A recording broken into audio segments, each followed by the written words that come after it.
প্রিয় ভাইরা আমার, আমরা দেখতে দেখতে দীর্ঘ একটি বছর পরে আমাদের মাঝে চলে আসতেছে পবিত্র রমজান মুবারক। যে রমজান মাস পাওয়ার জন্য আমরা এতদিন অপেক্ষা করেছি, সে রমজান মাস আমাদের মাঝে চলে আসতেছে। রহমত, মাগফিরাত, নাজাতের মাস। যে মাসটির মধ্যে রয়েছে রহমত, যে মাসটির মধ্যে রয়েছে মাগফিরাত, যে মাসটির মধ্যে রয়েছে নাজাত। অত্যন্ত দামীয় মাস। রোজা এটি ফার্সি শব্দ, আরবিতে বলা হয় সাওম। সাওম শব্দের অর্থ হচ্ছে বিরত থাকা। শরিয়াতের পরিভাষায় বলা হয়েছে সুবহে সাদিক থেকে সূর্যাস্ত পর্যন্ত আল্লাহ পাকের সন্তুষ্টির জন্য ইবাদতের নিয়াতে সকল প্রকার পানাহার থেকে এবং ইন্দ্রিয় তৃপ্তি থেকে বিরত থাকার নামই হচ্ছে রোজা। এই রোজা আল্লাহ সুবহানাহু ওয়া তাআলা আমাদের উপর কেন ফরজ করেছেন? আল্লাহ সুবহানাহু ওয়া তাআলা বলেন, ইয়া আইয়ুহাল্লাযীনা আমানু কুতিবা আলাইকুমুস সিয়াম কামা কুতিবা আলাল্লাযীনা মিন ক্বাবলিকুম লাআল্লাকুম তাত্তাকুন। আল্লাহ সুবহানাহু ওয়া তাআলা বলেন, হে ঈমানদারগণ, হে বিশ্বাসীগণ, হে মুমিনগণ, তোমাদের উপর রোজা ফরজ করা হয়েছে যেমনি ভাবে ফরজ করা হয়েছিল তোমাদের পূর্ববর্তী নবীগণের উম্মতদের উপরে, যাতে করে তোমরা মুত্তাকি হতে পারো।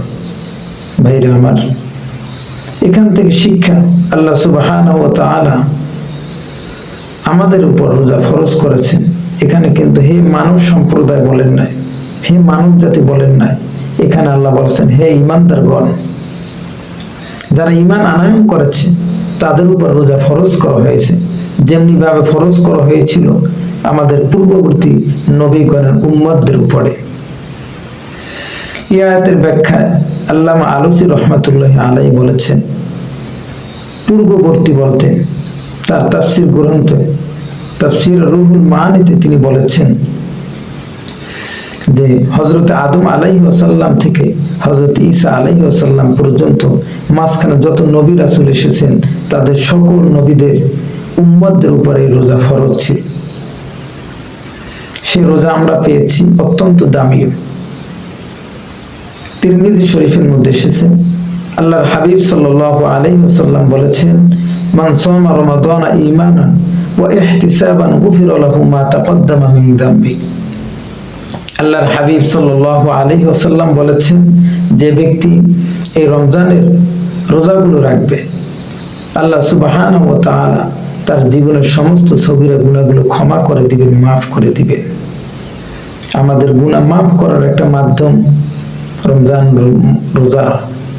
যে রোজাগুলো আমরা রাখবো এর মাধ্যমে আমাদের গুনাহ মাফ হবে।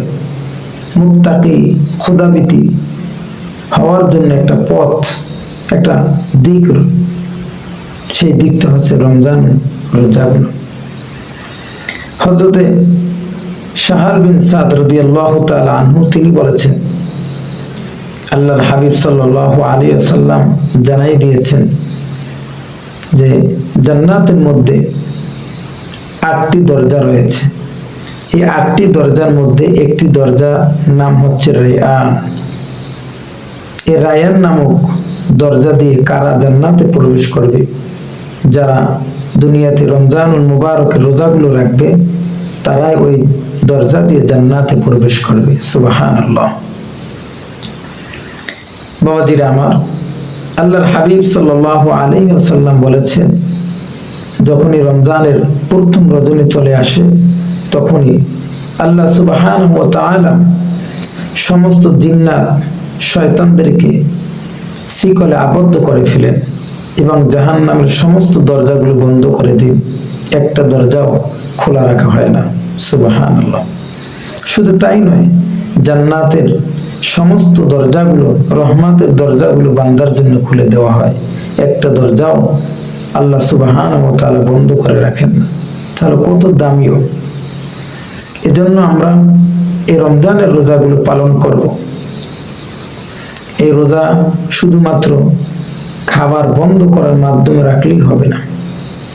হাতের রোজা, পায়ের রোজা, চোখের রোজা, কানের রোজা, সমস্ত দিকের রোজা রয়েছে।